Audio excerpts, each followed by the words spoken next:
All right, hello. Welcome to week 4 of the summer novel project, where I'm attempting to write the first 50,000 words of a fantasy novel that I've been thinking about since 2021. It's been a minute. I haven't put out a video yet this week. I did write and record on Monday. Some just unexpected real life things sort of collided, and I've had a few other things I've had to schedule during normal writing time. I sat down to write again today, though, got a good session done, and I'm going to combine that footage with the footage I took on Monday and sort of walk you through let you see the whole week of writing and what we've gotten done so far this week. So it is day 23 of the project, and this week we have gotten a perilously few words written. I only wrote about 400-ish on Monday, and then on Tuesday I managed to squeeze in another 400 or 500 late at night, and then today we wrote 1,200-ish words. I'm being non-specific about each of those amounts, but I know the total is that over the past 3 days collectively we've written 2,040 words, and that brings our total for the entire project up to 22,214. A decent amount, but we definitely need more words done this week.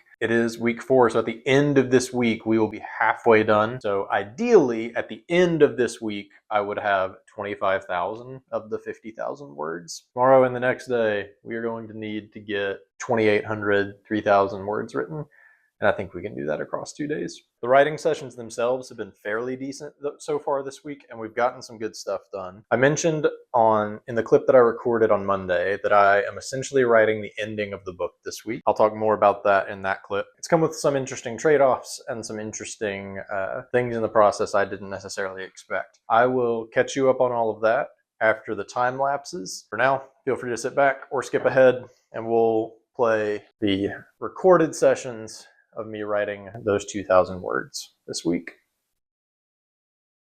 Hey, welcome back.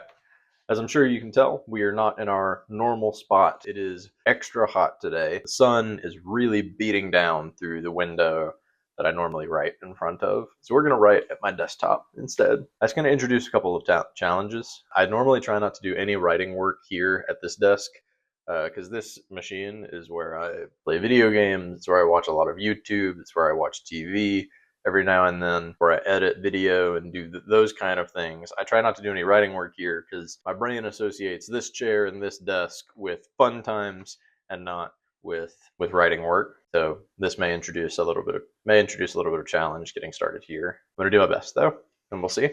We're also going to make some pretty big changes to what I'm actually writing. I am skipping to the final act today, and I'm going to write a few scenes from the ending. I have the ending of this novel pretty clearly mapped out, or at least the first attempt that I want to make at it pretty clearly mapped out. What I'm going to try this week is a method that I know works really well for some writers, doesn't work at all for others. I have no idea how it's going to work for me because I've never really done this before. Essentially, there are some writers for whom it's really easy to just write the scene that you're most excited about, and that scene, especially if it's near the ending, might teach you a lot about what you need to write in prior acts and things like that.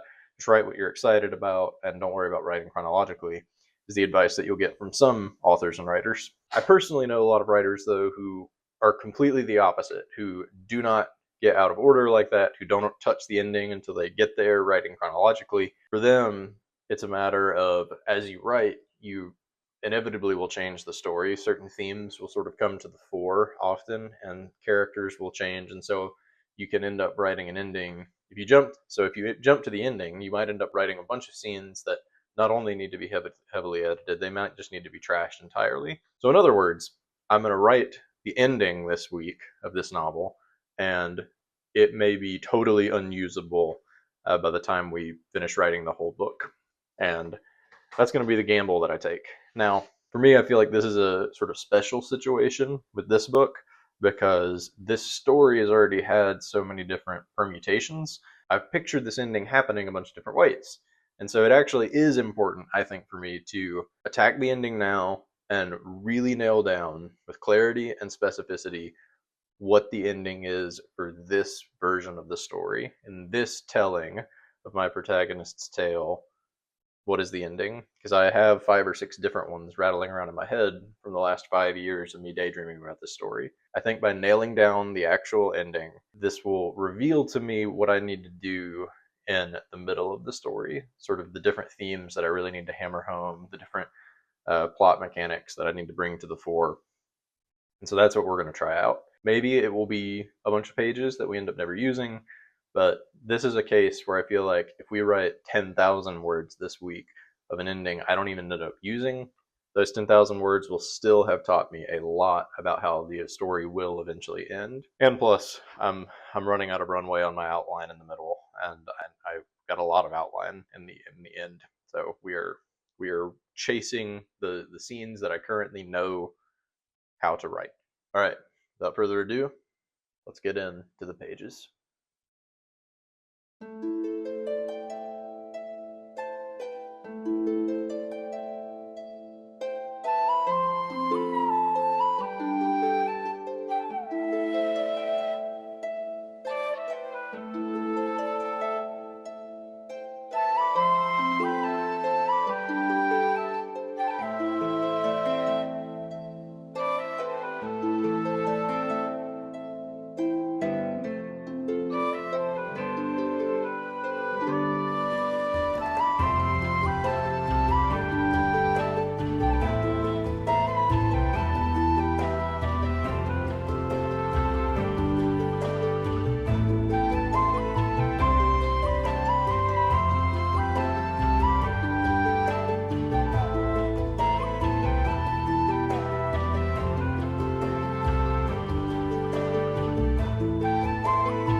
Sit down and try to get another good session in.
And we're back. All right.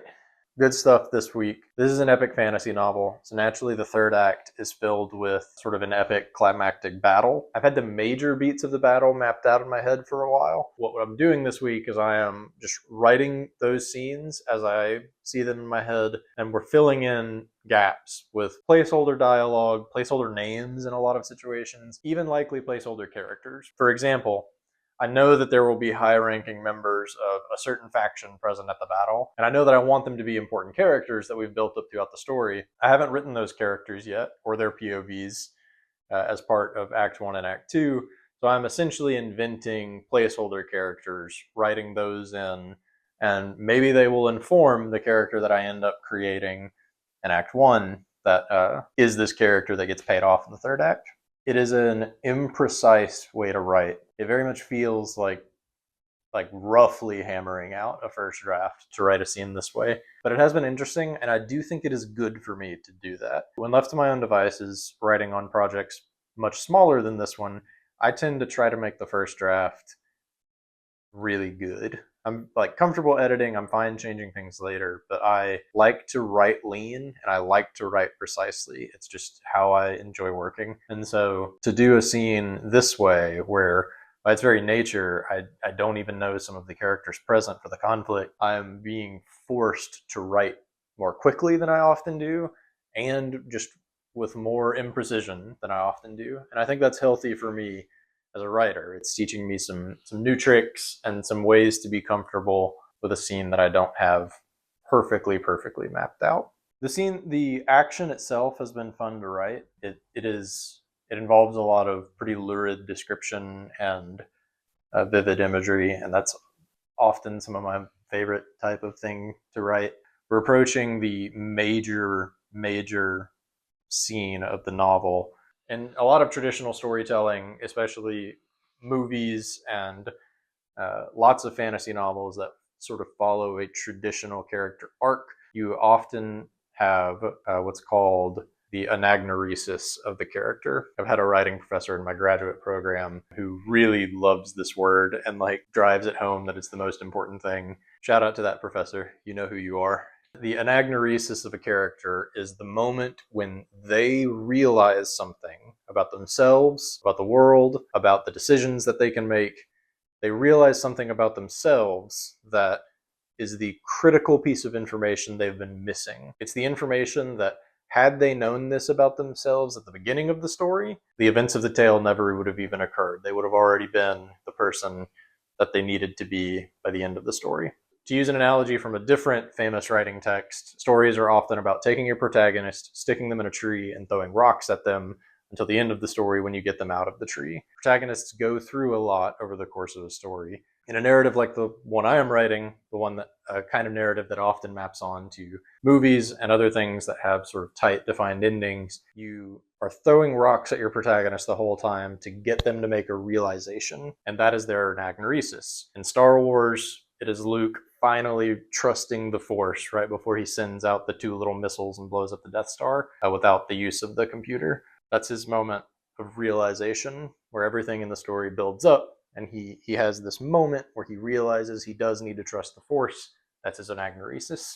We are approaching the scene where my character will have her own anagnorisis, will come to understand what the central theme of the story is, will be won over by the central argument of the book, and will make the decision that shapes the ending of the story. So it's a really big, important, foundational scene. You can think of it sort of as the foundation stone that the rest of the story really needs to be built upon. It's not every time you set out to write something that you have this idea, like the culmination of the character arc already in mind. It's fortunate that I think I've got it already, and so I can write that, build a lot of first draft around it. It's that second or third draft that you're writing, whether it's a novel or a screenplay or whatever. Once you've figured out what that character arc is, you can really dial in the second draft and make it a lot leaner and build the whole story around that central decision that your character must make. So I'm excited to get to that in the next few days. I am starting to feel, as I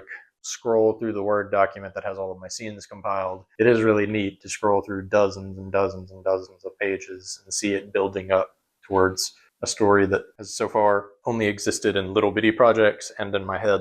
I'm happy that we're still making progress this week, even though it's been interrupted a few times. And I'm grateful to even be doing a project like this. I spent some of the morning earlier reading back through a gratitude journal that I've kept since 2020. There are entries from years ago that I wrote while I was in the midst of teaching high school math. I wrote that I was grateful for the opportunity to write, even though I was having to sort of squeeze it in the margins of my life at that time. Now that that portion of my career is behind me for now, and I'm in a situation where I have a lot more free time to write, I'm beyond grateful for the opportunity to do a project like this, even if it does feel like it's kicking my ass every day.